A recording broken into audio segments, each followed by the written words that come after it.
2024 আইপিএলে আসরে সেরাদের সেরা সেরা বোলিং ফিগার মুস্তাফিজুর রহমান বাংলাদেশের একমাত্র বোলার হিসেবে যিনি এখন পর্যন্ত আইপিএলে রাজত্ব করতেছেন তিনি হচ্ছেন মুস্তাফিজুর রহমান। আজকে পাঞ্জাবের সাথে তার লাস্ট খেলা ছিল, যেটা কাগজে কলমে। এখন পর্যন্ত আজকের ম্যাচটাই ছিল শেষ।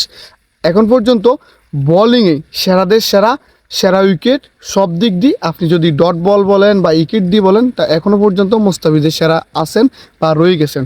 তো আজকের যে খেলা হয়েছিল, জানি না আপনারা কে দেখছেন বা দেখেন নাই, আমি দেখছি। প্রথম ওভারে 3টা রান দিয়ে একটা ওভার শেষ করছি। দ্বিতীয় ওভার যখন আসছে 10টা রান দিয়েছে। 3 নাম্বার ওভারে পুরাটা over dot ball, super over, কোনো রান দেন, একদম আইপিএলের মতো আসরে, যেখানে তার বল মারতে গিয়েও মনে হয় ব্যাটসম্যানরা ভয় পাইতেছে। তবে এটার পিছনে একটা রিজন আছে, যদি মারতে গিয়ে যদি আউট হয়ে যায় তাহলে তো মোস্তাফিজ 1 নম্বরে উইকেট শিকারি, আবার ক্যাফিটা মাথার দিয়ে দিব। যাই হোক, এখনও উইকেটে সবার সাথে তাল মিলিয়ে, বুমরার সাথে তাল মিলিয়ে 14টা উইকেট আছে মোস্তাফিজুর রহমানের। যদিও 2 কোটি টাকা দিয়ে কিনছি, কিন্তু ওলা কিন্তু এত হালাই নেন, 2 কোটি টাকা দিয়ে কিনলো ওলা অনও আইপিএলের সেরাদের সেরার মধ্যে আছে।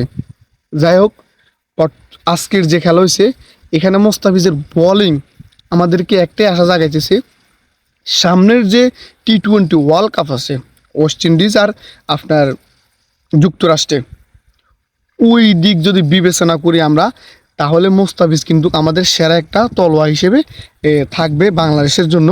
তো আমরা আশাবাদী, বাংলাদেশের প্রতিনিধিত্ব যখন করতে যাবে বা বাংলাদেশের হয়ে যখন খেলতে যাবে, তখন যদি এরকমভাবে বল করে একটা আসরে বা এরকমভাবে টি-20 একটা ম্যাচে যদি আপনি পুরো ওভার ডট বল দেয় আবারও, তাইলে বাংলাদেশ ভালো কিছু করার সম্ভাবনা আছে।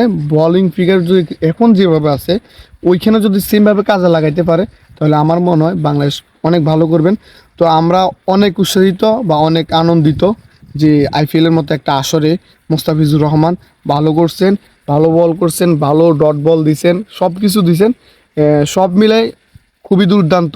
এক কথায় সেরাদের সেরা মুস্তাফিজুর রহমান, যাকে একদম মানে আইপিএলের শুরুতে বা কেনার সময় যাকে কোনো গুরুত্বই দেয় না, আর সেই মানুষটাই আজকে সবাইকে চোখে আঙ্গুল দিয়ে বাংলাদেশের একমাত্র খেলোয়াড় হিসেবে গিয়েছেন, সবাইকে চোখে আঙ্গুল দিয়ে দেখাই দিয়েছেন যে না, আমরাও পারি, আমাদের মাঝেও সেরা আছে বা আমরা ভালো কিছু করতে পারি।